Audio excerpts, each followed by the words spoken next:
Hello, I'm going to be showing you how to set up the steam engine microcontroller.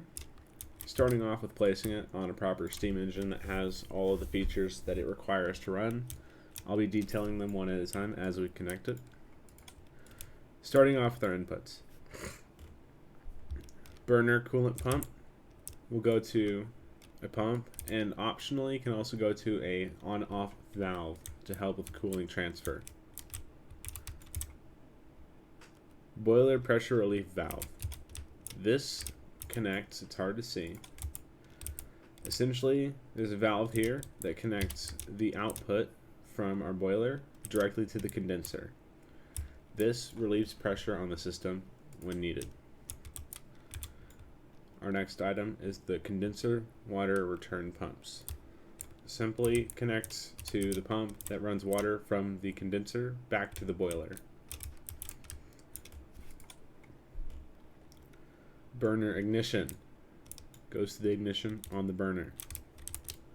Number values now. Our burner air valve, this is a variable valve connecting to our air input to the burner.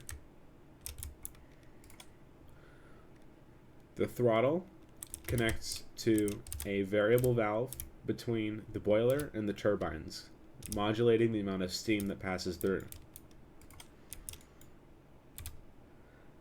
Generator clutch is an optional feature you can add on also. It just modulates the clutch for you as you need electricity.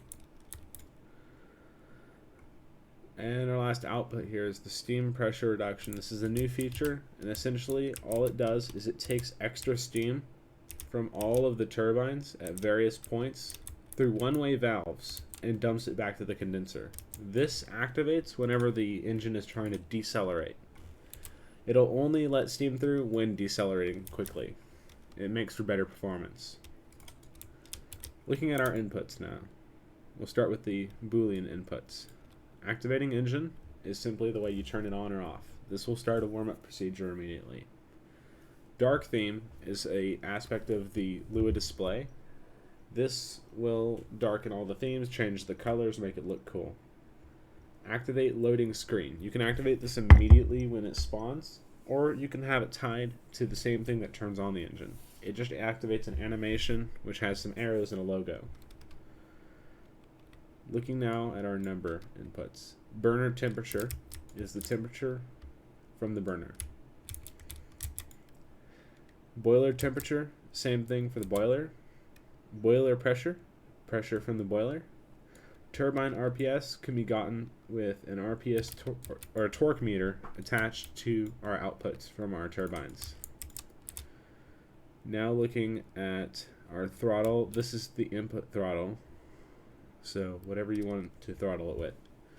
Battery voltage just takes the charge value from a battery. Looking now at video outputs, you can connect this to any monitor. The recommended size is a 2x3 monitor. You will not need any composite for this. It does not have a touch screen. Alright, we'll be spawning it now.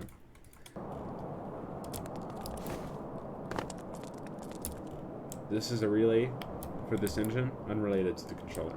This is the activation. That's the loading animation. This is with dark theme on. With light theme, you'll see yellow bars, a white background, and white text.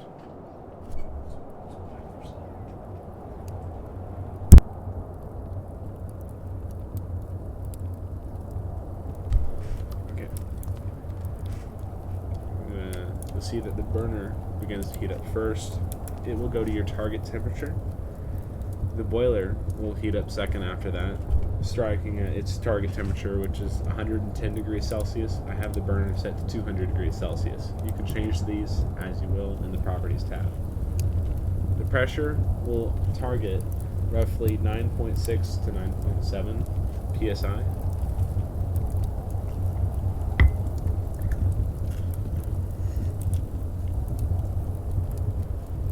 Over on the dial in a minute, you'll see multiple dials.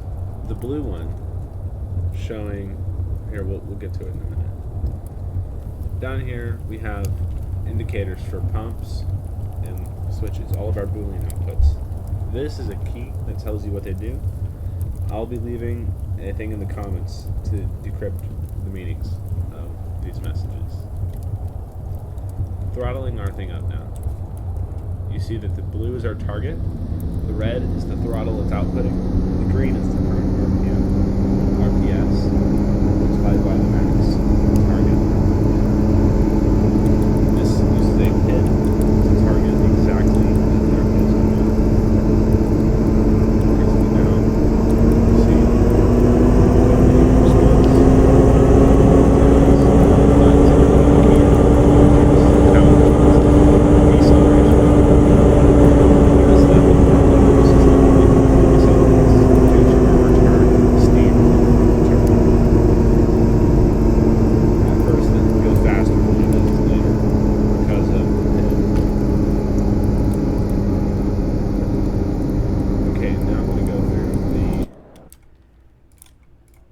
Properties tab. This is how you set your target temperature for your boiler. Leave this at 110 degrees unless you have a really interesting reason why you need to change that. Burner, you can adjust as you will depending on the engine. RPS is definitely something you'll need to adjust. This is just the maximum you're probably expecting to get to. It can go over that though. Hold pressure, probably want to leave that at 9.4, but you could raise it after you get used to it. The PID values, you can change depending on your load. These are the current ones I've preloaded and they work for most things. Intro speed is simply how fast that intro screen goes by. Alright, thank you for watching and I hope you enjoy. If you have any issues or complaints, please leave a comment on the Steam post.